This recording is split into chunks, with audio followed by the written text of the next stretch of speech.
94.8 FM Radio Temanggung, sahabat setiamu.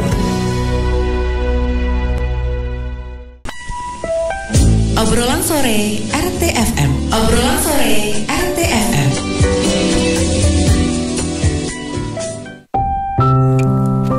Assalamualaikum warahmatullahi wabarakatuh. Selamat sore, apa kabar sahabat RT dimanapun Anda berada. Kembali di sore hari ini di setiap Senin ya, di acara obrolan sore kita akan isi bergantian. Selain ada keluarga dari teman-teman KSS 3G Temanggung dan juga keluarga dari Omah Bakat Temanggung ya, kita memang sudah rutin, dan setelah minggu lalu kita kedatangan Mbak Ika Pus dan juga Mbak Ika Per di Omah Bakat Temanggung. Ini untuk minggu ini giliran rekan-rekan teman-teman keluarga dari KSS 3G Temanggung. Dan di studio sudah hadir Mbah Roso Titi Sarkoro. Selamat sore, apa kabar? Selamat sore Mas Edo, baik-baik saja lah ya, alhamdulillah ya, baik, sehat selalu ya. Pokoknya waktu-waktu ini memang kita harus selalu menjaga kesehatan ya? betul gitu. Karena ya, nanti selain di masa pandemi memang harus fit gitu ya. Betul.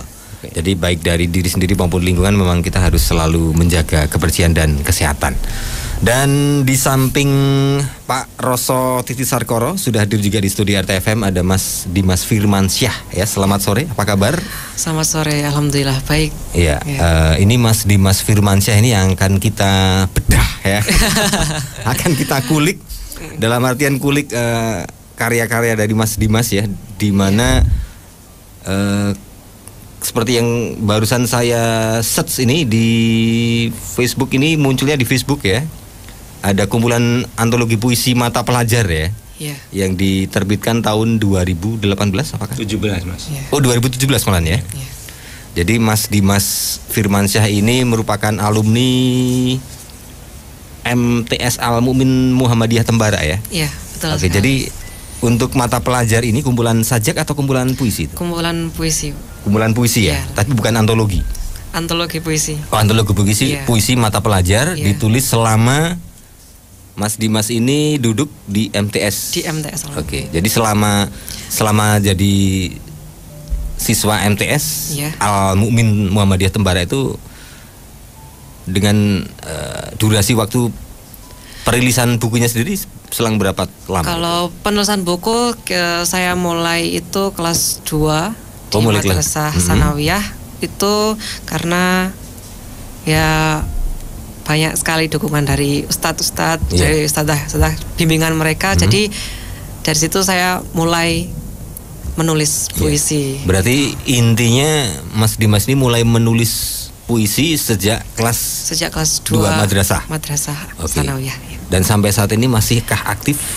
Ya, untuk aktif bisa dibilang lebih aktif ketika dulu MTS ya. Malah lebih aktif waktu di MTS. Iya, karena mungkin ketika SMA itu lebih ke mengarahkan adik-adiknya gitu. SMA-nya di Al-Mukmin juga. Oh, Al-Mukmin juga. Iya.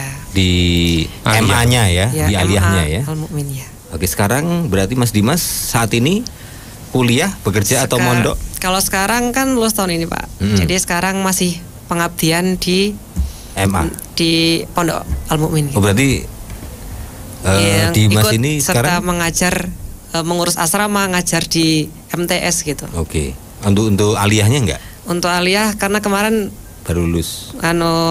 Diminta ke MTS gitu. Jadi ngajarnya di MTS. Jadi lulus aliyah tahun ini tahun 2019 2020 ini ya. Iya. Berarti nanti rencana ke depan untuk Mas Dimas pribadi? Kalau rencana ke depan itu setelah pengabdian 1 tahun, saya insya Allah mencari beasiswa untuk ke luar negeri gitu. Oke. Iya. Itu jurusan atau apa yang akan diambil di luar negeri?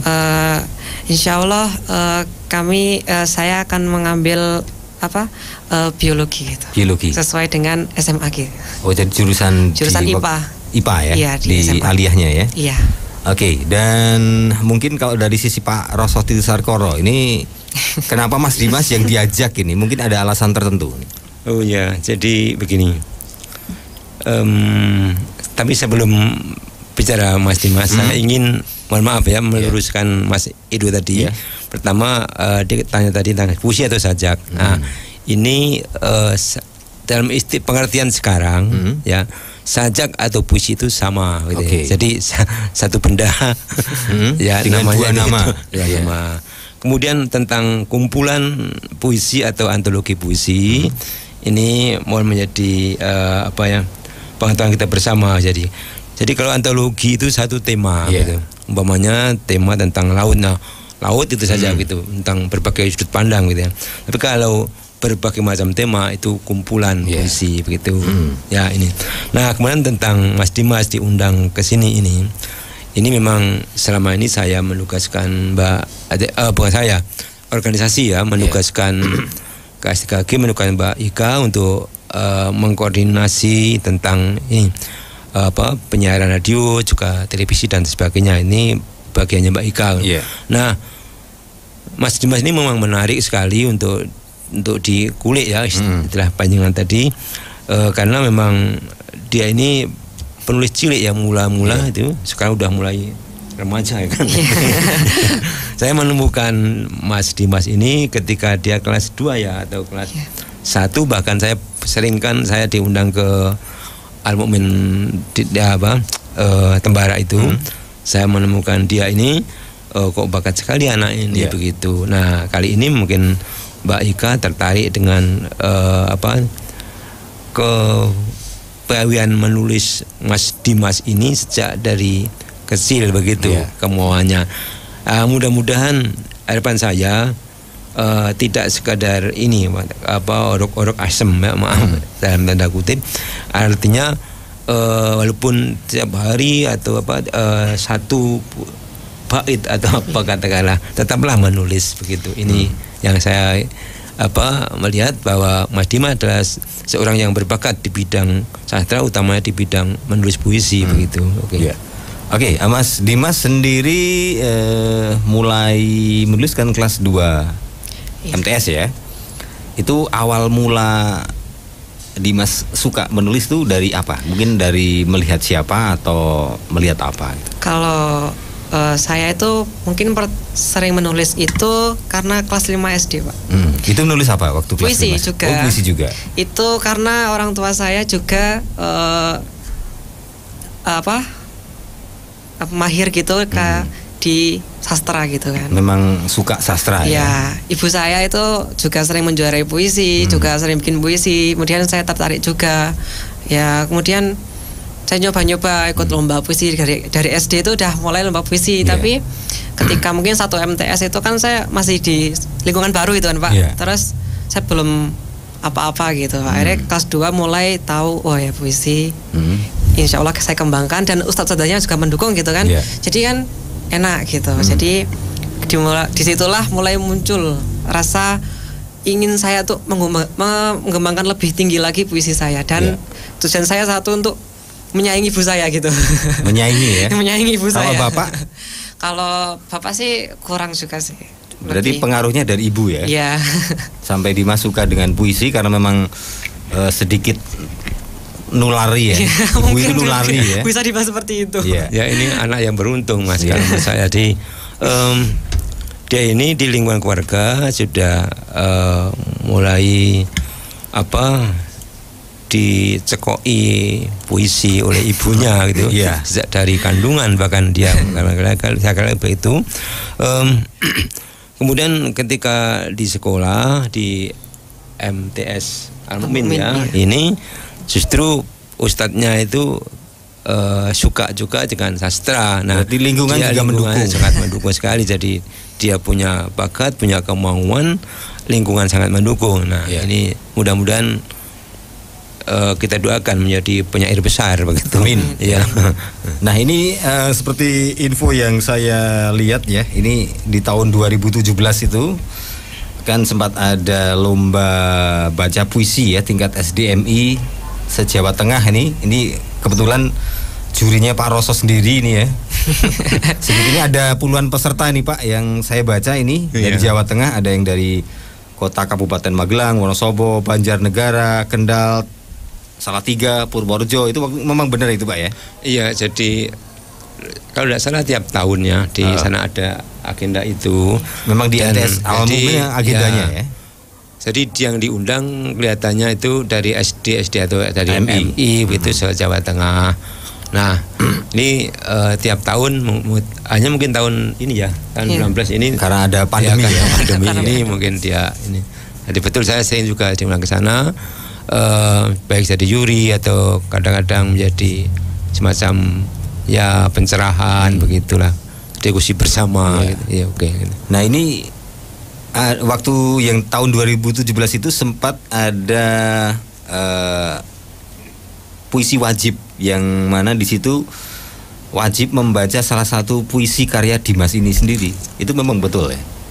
Jadi, saya nggak begitu ingat. Tapi tahun kalau berita yang saya lihat di Kabupaten Tarukap ini kan memang ada. Nggak begitu ingat Mas. Jadi puisinya itu memang disediakan panitia, ada puisi wajib, kemudian ada puisi pilihan. Gitu ya. Nah, tapi waktu itu yang saya lihat di berita ini memang salah satu puisi wajibnya harus kemungkinan dari Dimas.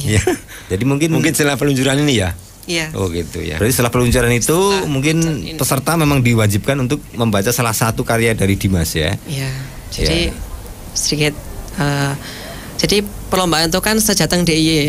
Sejateng DIY. Kemudian peluncuran launching ini kan di Pendopo. Perlombaan di Pendopo, kemudian disusul dengan adanya lomba itu. Kemudian kepala sekolah mengatakan pilih 10 puisi yang wajib dibaca. Wajib dibaca. Jadi kan? Dimas yang memilih? Iya, nanti saya pilihkan 10 puisi yang sudah tercetak dalam buku ini gitu kan.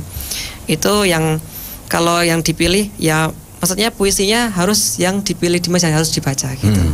Kalau selain yang dipilih enggak bisa gitu. Ya, jadi selain yang dipilih Dimas, jangan dibaca. Jangan dibaca. Untuk sebagai puisi wajibnya, ya. Iya.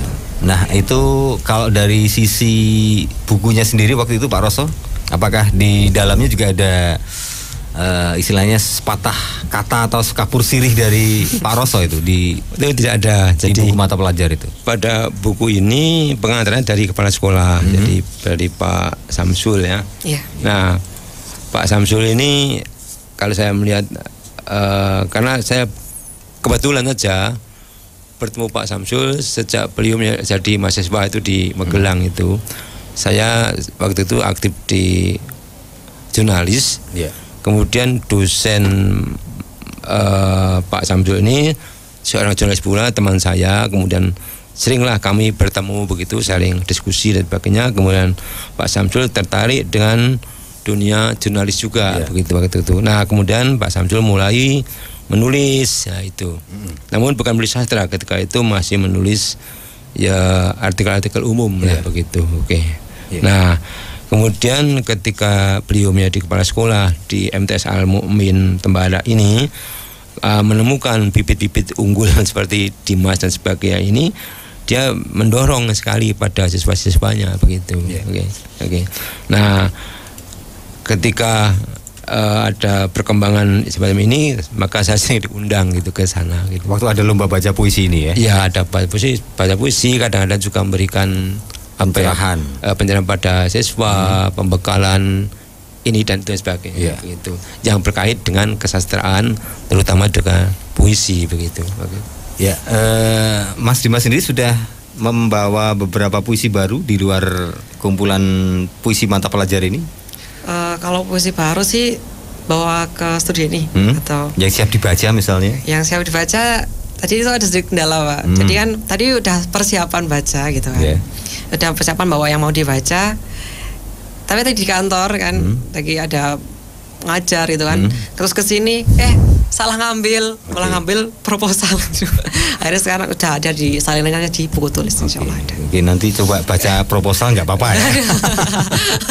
Oke, nanti kita akan dengarkan apa yang akan dibaca oleh Dimas dari kumpulan puisi beliau ya. Kita akan break dulu untuk terus menyatu di sini di obrolan sore bersama saya Edu Santiago. Kemudian ada juga Dimas Firmansyah dan juga Bapak Roso Titi Sarkoro. 94.8 FM Radio Temanggung, sahabat setiamu.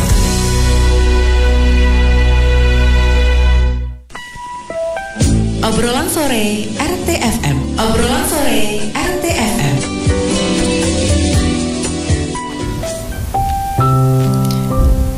Rintihan Kerdil, karya Dimas Firmansyah.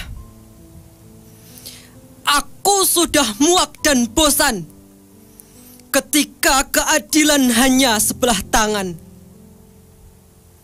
Tikus berdasi tak punya hati merampas uang rakyatnya sendiri. Tidaklah nelayan, tidak juga petani.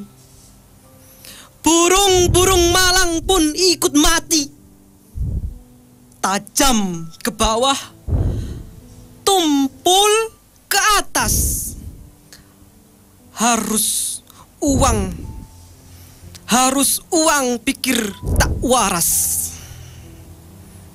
Apakah itu pantas?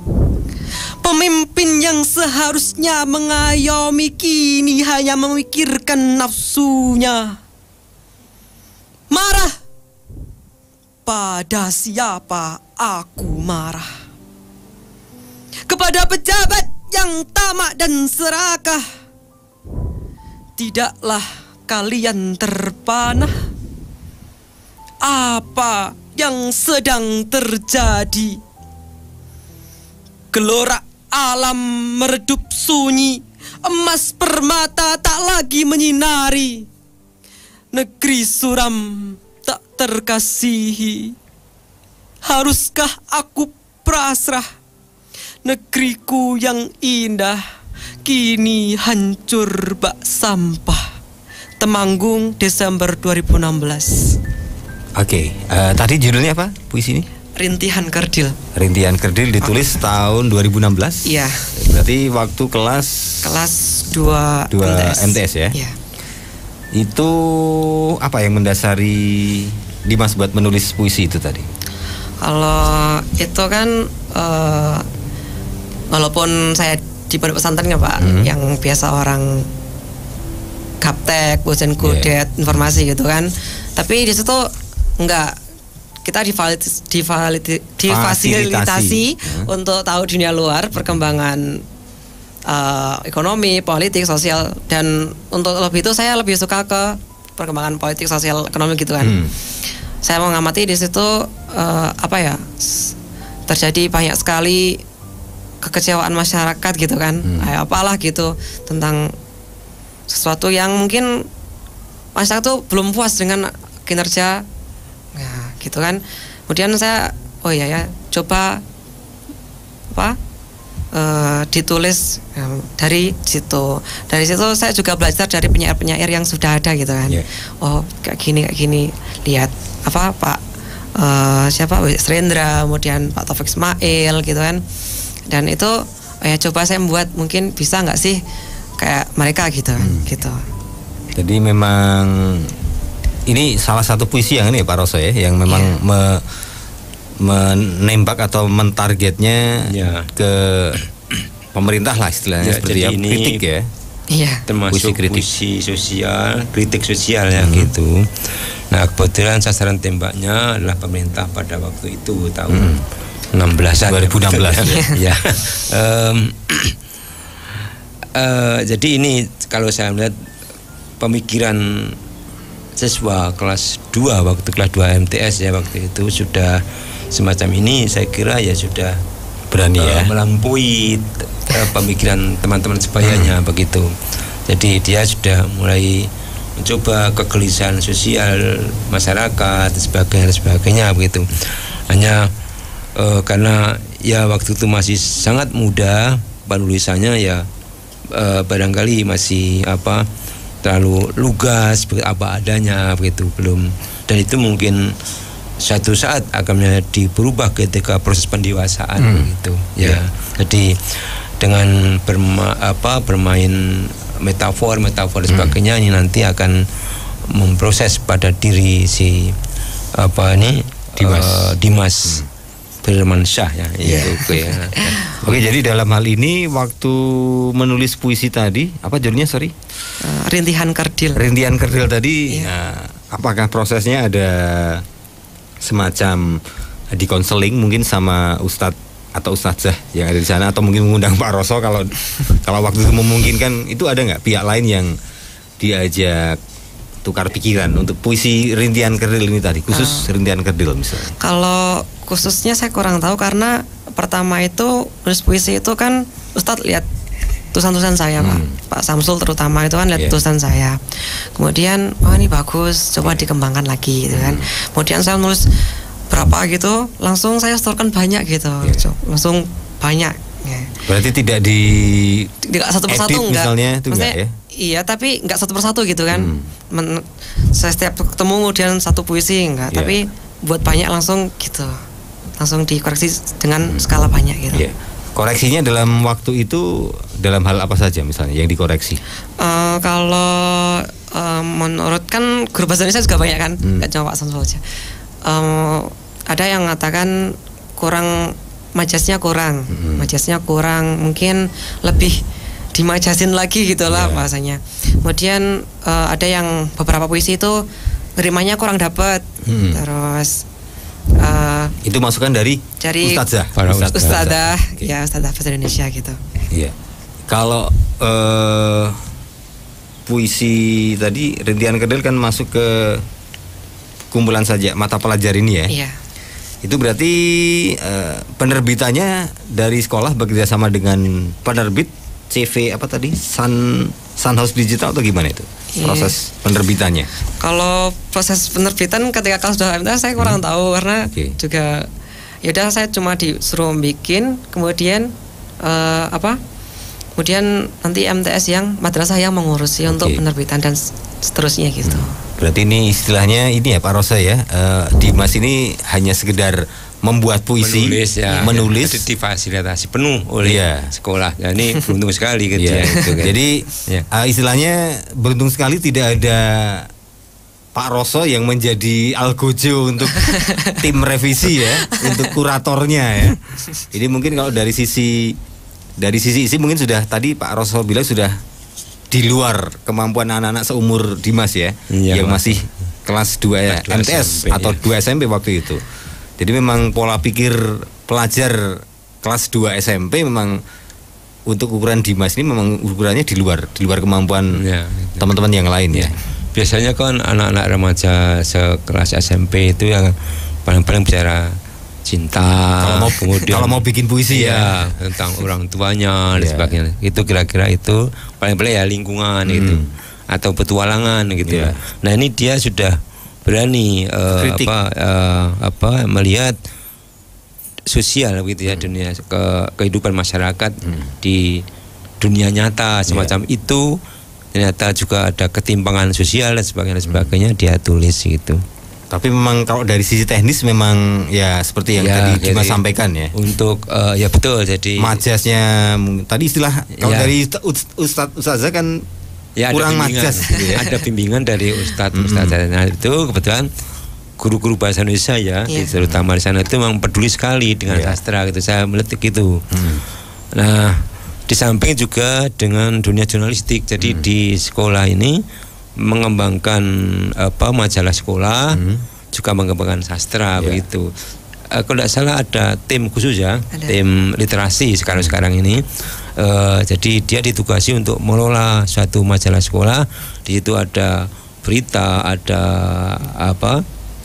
ada rubrik sastranya dan sebagainya, dikelola oleh anak-anak itu, dibimbing langsung oleh para ustadz yang berkompeten begitu.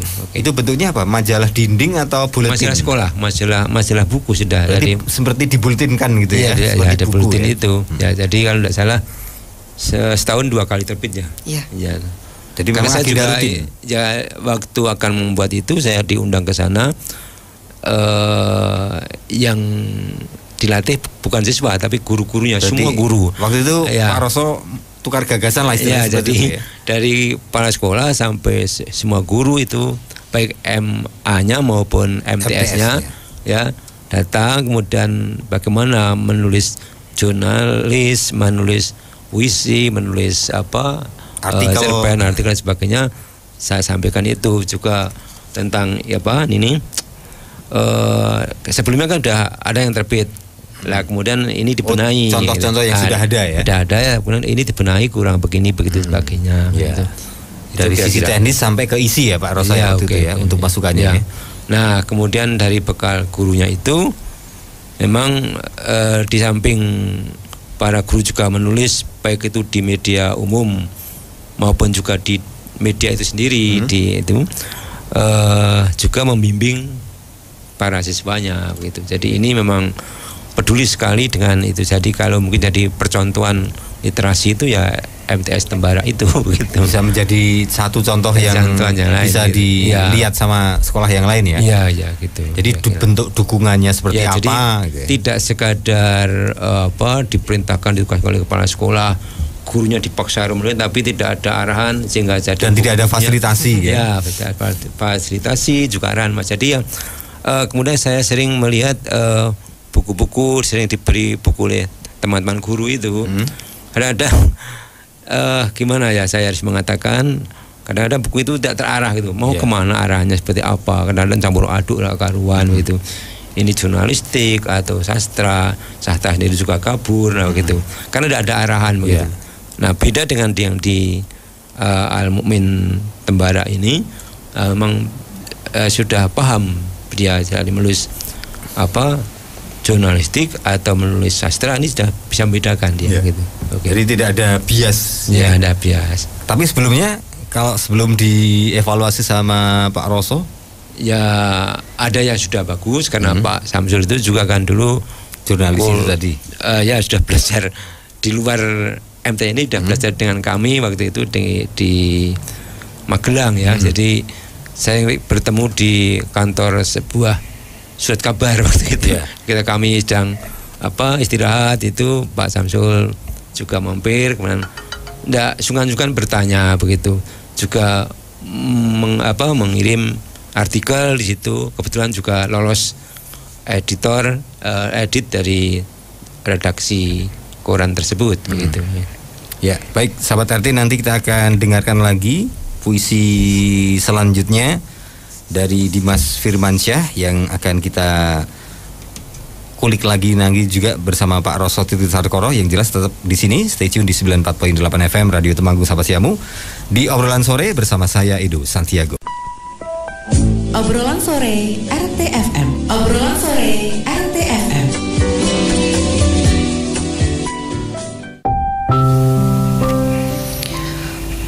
Doa karena cinta, karya Dimas Firmansyah.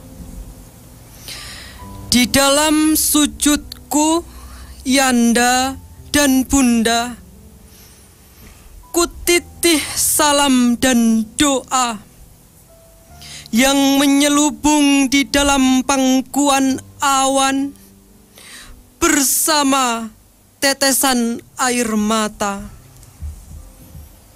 Karena rindu yang terukir di atas sajadah cinta Yanda dan Bunda, ku tepis dengan semua balada ketika ku terpangku di pangkuanmu dulu.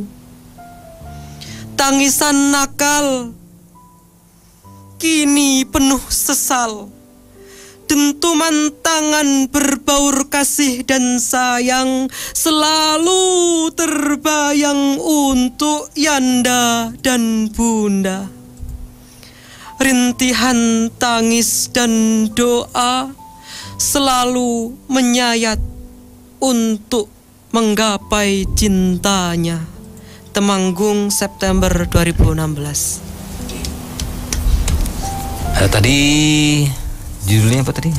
Doa karena cinta. Doa karena cinta. Ini ditulis kelas 2 juga? Kelas 2 akhir. 2 akhir. Iya. Sebelum kenaikan ke kelas 3.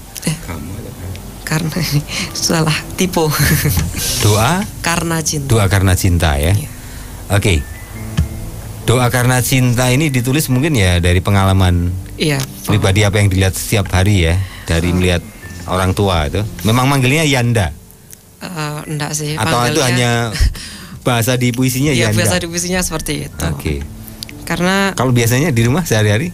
manggil orang tua? Bapak sama mama. Oh, bapak sama mama. Ini cuma lah bahasanya. Ini berarti cuma pembahasan di puisinya Yanda dan Bunda ya. Tapi ini pribadi ya. Iya. Pribadi. Jadi kenangan pribadi atau pengalaman pribadi ya. Karena di Pondokan, Pak. Ini kan jauh dari rindu juga. CLBK. CLBK. LDR. Oke, kalau Dimas, tinggalnya aslinya di Magelang. Oh, di Magelang Kabupaten atau di hampir lereng Merbabu.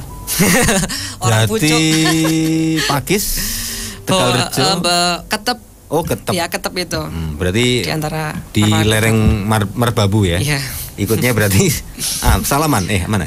Ikut Sawangan. Sawangan. Iya, Oke. Sawangan. Oke, berarti karena jauh-jauhan dari orang tua, karena mondok di Tembara gitu ya. Iya. Hasilnya itu tadi puisi doa karena cinta. Doa karena cinta. Oke. Ini sama ya. Jadi nasibnya memang hanya revisi dari ustadzah ya. Iya, iya. Yang guru bahasa Indonesia itu pria atau ibu-ibu? Ibu. Gimana? Yang menjadi ustadz di masih sana, ya. Jadi tim tadi ada. Jadi kan kepala sekolah sendiri juga basicnya bahasa Indonesia, kuliahnya. Kemudian ibu tadi yang ngantar ke sini itu juga bahasa Indonesia. Jadi kebetulan dia juga penulis. Jadi masing-masing ini punya basic penulis begitu. Oh, berarti memang basicnya penulis ya? Iya. Jadi di sana memang banyak penulis. Jadi ketika diberikan sentuhan gitu cepat sekali begitu. Berarti memang lingkungannya memang seperti sangat mendukung sekali ya. Mendukung sekali untuk berkembang, untuk mengembangkan menjadi penulis itu memang diberi fasilitas sekali. Jadi nggak cuma sekedar nyuruh kamu harus ini, tapi nggak difasilitasi. Tapi jadi semua ikut terjun begitu. Iya, berarti misalnya memang kepala sekolah menugaskan guru ya. Ini paling nggak contoh saya begini ya. Karena ada percontohan gitu ya. Dukungan baik moral maupun materialnya ada lah ya. Jadi nggak cuma sekedar mengorder tapi tanpa fasilitas gitu ya. Iya. Nah, ini di Al Mu'min ya. Ini sangat memfasilitasi untuk khususnya untuk tulis menulis ini ya. Untuk literasi literasi ya. Baik, kalau dari sisi masih sama ya, dari sisi Pak Roso sendiri melihat puisi tadi sebagai tulisan seorang anak usia 2 SMP ya berarti ya. Betul sekali. Jadi gini, pertama tadi ada salah cetaknya, salah tulis ini. Ini nanti tolonglah sampaikan kepada alma mater. Itu di bukunya berarti ya? Ya, itu ada salah tulisan ini. Nah, kan kalau cetak kedua mamanya ya sudah ada pembenahan begitu. Kemudian kalau udah ya diberi susulan yang masih ada saja, yang kalau udah masih ada di sekolah itu diberi ini catatan ralat begitu supaya orang tahu. Kalau nggak diberi ini ya orang tahunya ya hitam atas putih ini saja gitu. Salah tulis itu. Nah, itu yang tertulis apa di situ, Pak? Doa kama cinta. Nah, kama ini apa? Nah, itu kan nanti mengaburkan itu. Ini ya. Nah, kemudian pengalaman puitik seorang Dimas ini. Jadi dia sudah memang tadi saya katakan sudah di atas rata-rata kawan-kawan sebayanya begitu. Dia sudah mengungkapkan rasa rindunya kepada orang tua dan cinta kepada orang tua dan juga pada Allah SWT begitu. Jadi dia tidak sekadar cintaan remaja, tapi cinta kepada ibu, kepada ayah, kepada ayah, kepada Tuhan, kepada lingkungan, kepada negara begitu ya. Nah, mengkritik tadi soal kritik itu bukan karena benci, tapi karena kecintaan terhadap negara begitu. Jadi ingin bahwa negara ini sehat, rakyatnya juga sehat begitu kan. Kritik karena cinta lah. Ya, jadi kritiknya kritik bukan karena membenci, benci pada koruptor, tapi maksudnya bagaimana supaya Indonesia yang sudah merdeka ini menjadi negara yang sesuai dengan tujuan awal mula didirikan yang tertuang dalam Undang-Undang Dasar 1945 dan yang tersirat dan tersurat di dalam Pancasila kan begitu. Ya, jadi memang tujuan di bukunya karya-karya Dimas ini mungkin dari sisi Pak Samsul selaku kepala sekolah memang menonjolkan apa ya, sisi lain dari seorang pelajar, seorang anak usia 2 SMP ya. Ketika saya mengulik Pak Samsul waktu ini akan terbit dan sudah terbit begitu. Jadi dia menemukan dibanding teman-temannya itu waktu itu ya, si Dimas ini memang menonjol tersendiri begitu. Ya, kemudian secara kuantitatif juga memadai untuk jadi buku. Secara kualitatif ini juga sudah layak sebagai karya yang untuk karya usia kelas 2 SMP waktu itu begitu. Nah, kemudian wah ini bagus Pak Samsul bisa diterbitkan. Nah, maka sekolah itu berani membiayai menerbitkan itu, tapi bagaimana juga ingin kembali modal kan. Jadi diundang Jawa Tengah dan DIY tadi kan dalam rangka pemasaran juga pemasaran sebagai promosinya ya itu. Dan juga kalau tidak salah waktu diluncurkan ini kan dompleng kami juga di KS3 kami fasilitasi itu di KS3G. Kemudian ini sempat diborong oleh Pak Wakil Bupati waktu itu ya, diborong Pak Bupati sehingga bukunya habis laris waktu itu. Waktu itu Pak Irawan berarti. Pak Irawan. Ya. Jadi memang kalau kita terlalu berharap banyak Dimas di usianya, berarti itu diluncurkan Dimas kelas 3 berarti kelas 3, Jadi kalau kita mengharapkan puisi yang seperti karya Mbah Roso mungkin nggak mungkin, karena itu hilang anak usia SMP-nya ya Pak ya. Jadi memang kita tidak bisa mengkritik dari sisi teknis harus sama dengan yang jadi sesuai dengan usianya gitu Mas. Jadi kita melihat karya itu kan berkembang. Jadi ini saya mengatakan tadi selalu mengatakan di atas rata-rata temannya tadi gitu. Ya walaupun sekarang mungkin sudah ada perkembangan baru atau mungkin mandek. Nah ini yang nanti akan kita buktikan setelah ini Pak. Nah ini yang kita uji. Jadi penulis itu kadang-kadang satu saat memang menggebu ya, produktif sekali. Tapi satu saat vakum. Nah, kemudian muncul lagi yang begitu. Tapi ada juga penulis yang terus saja tanpa henti juga ada begitu. Istilahnya acik walaupun sedikit ya.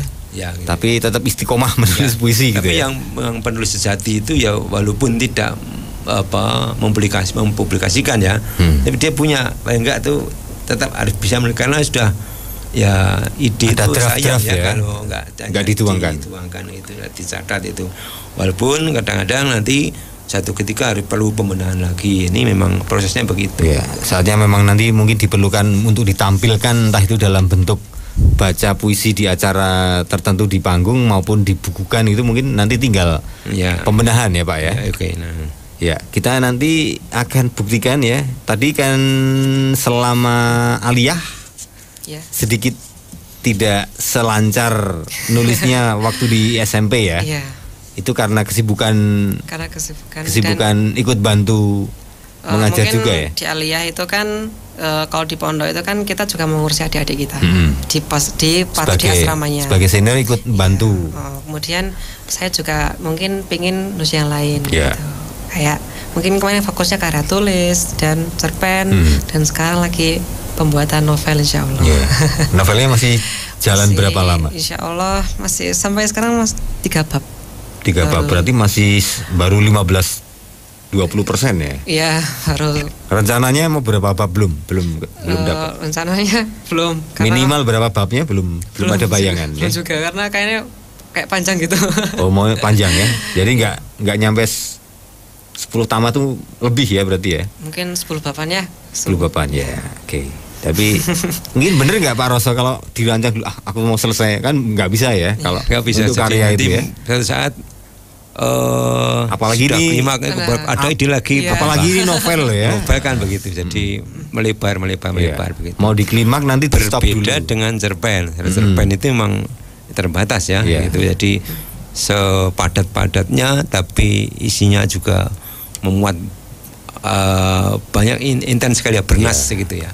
Karena memang targetnya sekali baca ya, kalau untuk cerpen ya, sekali baca rampung. Kalau untuk novel kan mungkin bisa. Novel tidak terbatas, jadi mau selesai itu 1 bulan. Tapi juga kalau terlalu tebal biasanya dibuat trilogi atau duologi atau apa gitu. Tapi tugasnya memang semakin penulis itu mampu mengaduk emosi penonton, memang semakin nggak mau ninggalin buku ya. Memang susahnya itu ya. Iya. Oke, ada karya baru ya yang sudah siap dibaca nanti. Nanti akan kita bikin semacam perbandingan. Tadi Pak Roso kan minta istilahnya kayak pembuktian apakah stagnan atau ada peningkatan atau malah mungkin mundur ya. Mungkin mundur itu. Ya. Tapi ada ya. Sudah siap ya. Nanti setelah break yang terakhir ini, di sesi terakhir nanti kita akan dengarkan puisi termutakhir Dimas Firmansyah ya. Iya. Oke. Pokoknya yang masih baru dibanding yang di buku mata pelajar ya. Oke, kita tetap di sini di Obrolan Sore, tetap bersama saya Edu Santiago, Pak Roso Titi Sarkoro dan Dimas Firmansyah. Obrolan Sore RTFM. Obrolan Sore RTFM.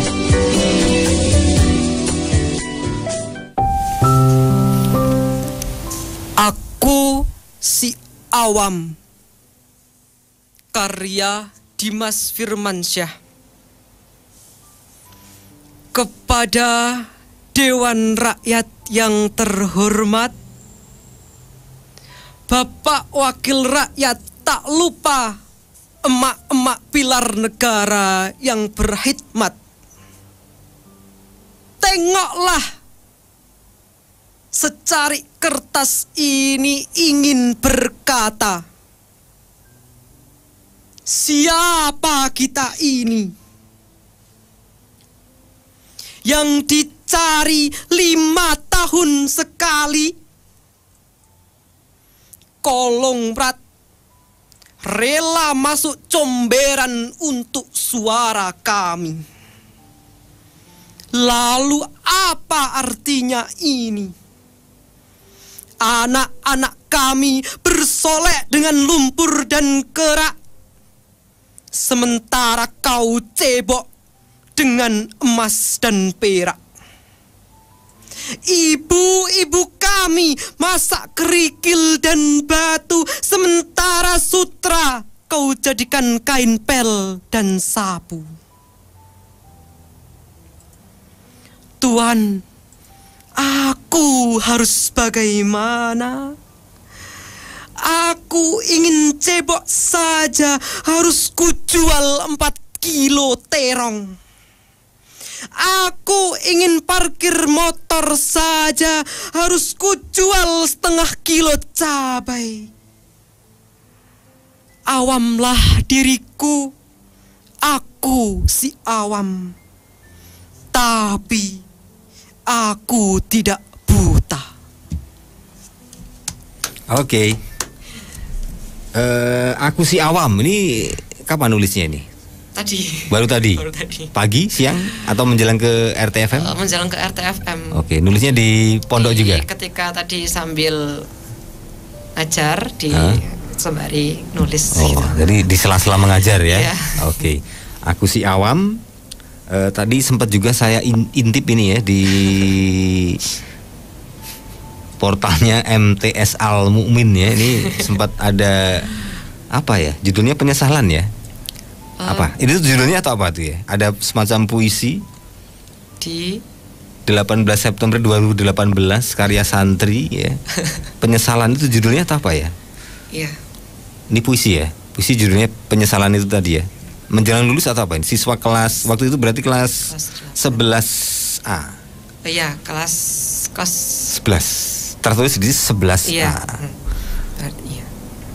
Berarti kelas 2. Kelas 2. 2M. Mungkin kalau yang MA itu lebih ke nggak kayak buku MTS kan, lebih hanya mungkin ke website mungkin blog pribadi. Itu saya juga sering. Iya, ini walau kau bangun benteng 1000 lapis ini. Itu yang buat ini kemarin lomba di Popesda itu. Oh, yang buat lomba ini. Buat lomba di event pondok pesantren seTemanggung. Walau kau kenakan perisai yang tak bisa kukikis itu ya. Iya. Itu penyesalan judulnya ya. Iya. Oke. Gimana nih Pak Roso? Perbandingan dari 2 SMP sama yang sekarang ini, apakah ada? Memang luar biasa gitu ya. Jadi secara kuantitatif tadi mungkin dia agak ini ya karena kesibukan tadi ya itu. Tapi secara kualitatif dia masih ini Mas, jadi grafiknya masih tetap naik, tidak naik ya? Ya tidak mendatar atau menurun tidak ya? Tidak mendatar tapi ada apa? Ada menaiknya sedikit. Kenaikan gitu. Jadi tidak terlalu menuki. Ya, kemudian tentang puisi yang tadi barusan dibaca itu ya kita harus maklum karena ini dadaan ya gitu ya. Ya ini kan dari puisi yang belum jadi begitu ya. Istilahnya puisi draft lah ya. Jadi masih draft. Jadi tadi masih diproses masih berproses.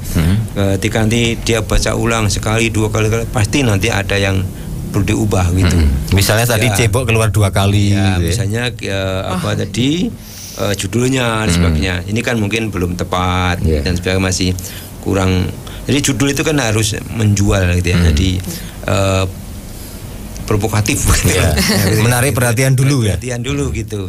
Jadi kalau tadi hanya aku si awam itu kan ya saya kurang bobot gitu ya menurut saya begitu. Tapi mungkin nanti akan dipikir ulang apa. Nah, kemudian dari segi wawasan Dimas tadi betul, jadi apa yang terjadi kekinian sekarang ini memang petani begitu resah ya. Tadi saya di perjalanan saja bareng ibu-ibu, bareng bapak-bapak itu ngobrol saatnya mendengar itu. Betul, jadi menjual terong itu sekarang berapa tadi ya? 500 ya.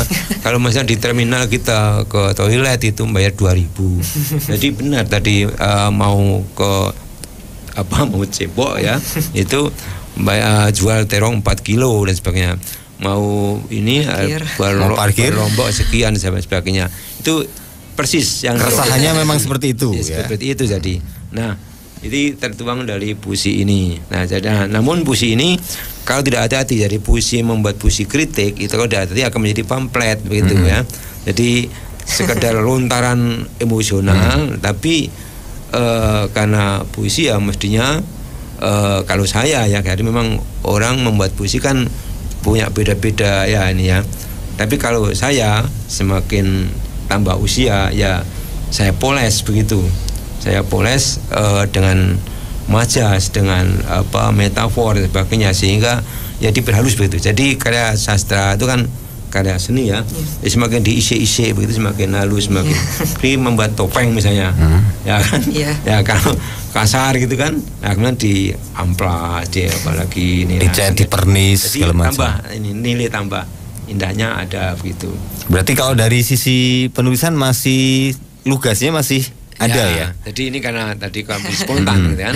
Nah, ini nanti masih berproses akan dia perbaiki pasti itu ya. Dan itu tolong jangan cepat puas diri. Jadi kalau udah menulis sekali, wah ini sudah bagus, jangan.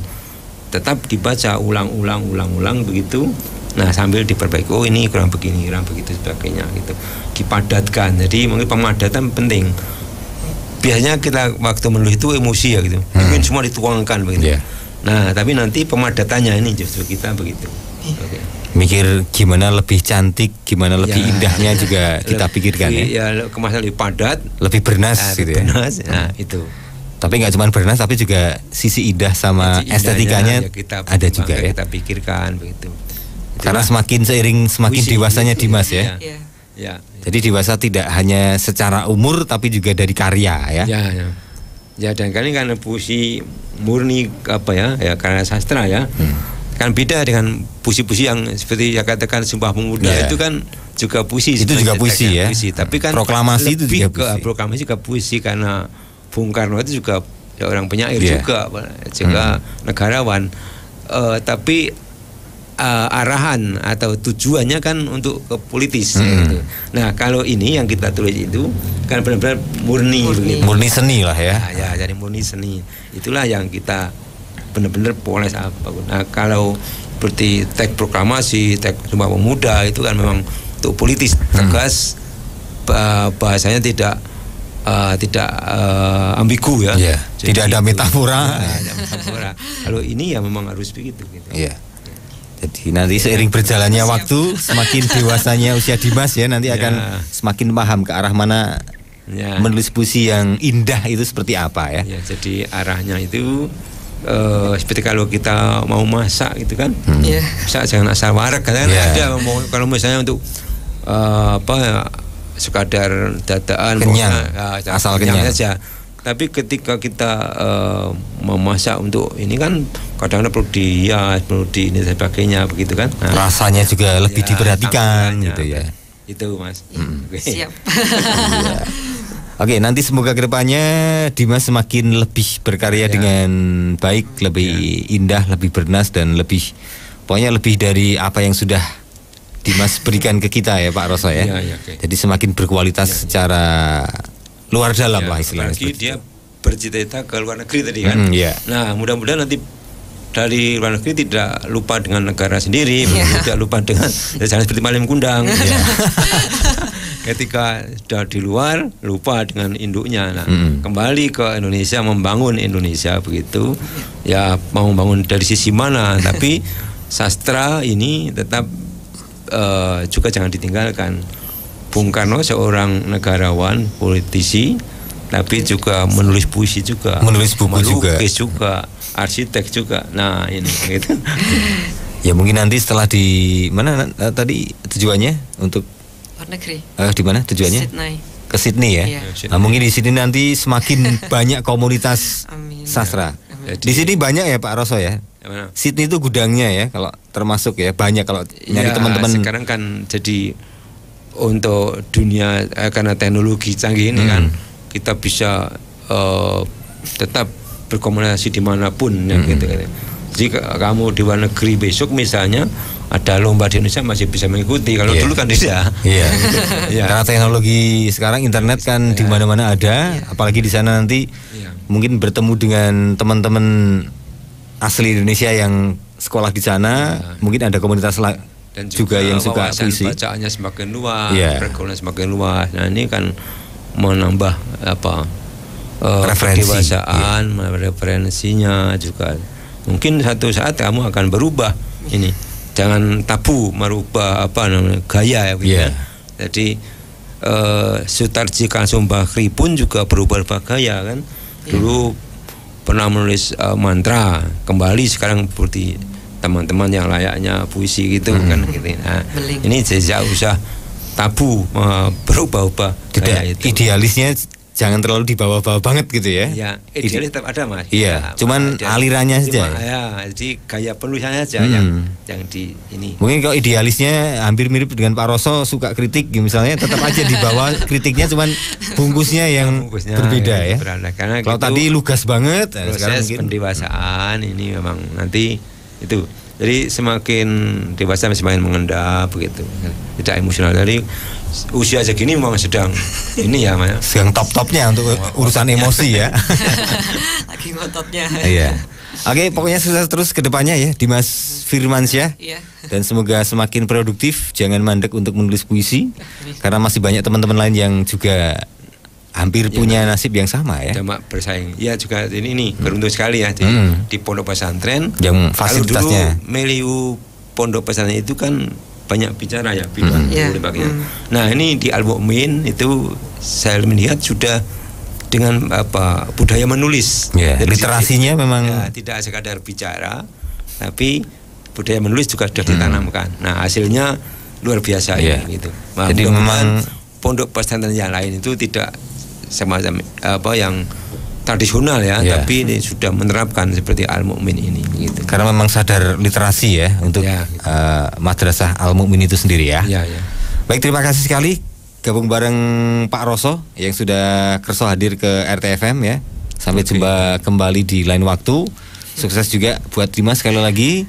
Semoga studi dan kehidupan pribadi Dimas lebih baik ke depannya ya. Oke, demikian tadi sahabat RT, waktu kita ngobrol bareng teman-teman dari KSS 3 Temanggung, ada Pak Roso dan Dimas. Kita akan ketemu lagi di 2 minggu yang akan datang, tentu di 94.8 FM Radio Temanggung, sahabat Siamu. Saya Edu Santiago pamit. Wassalamualaikum warahmatullahi wabarakatuh.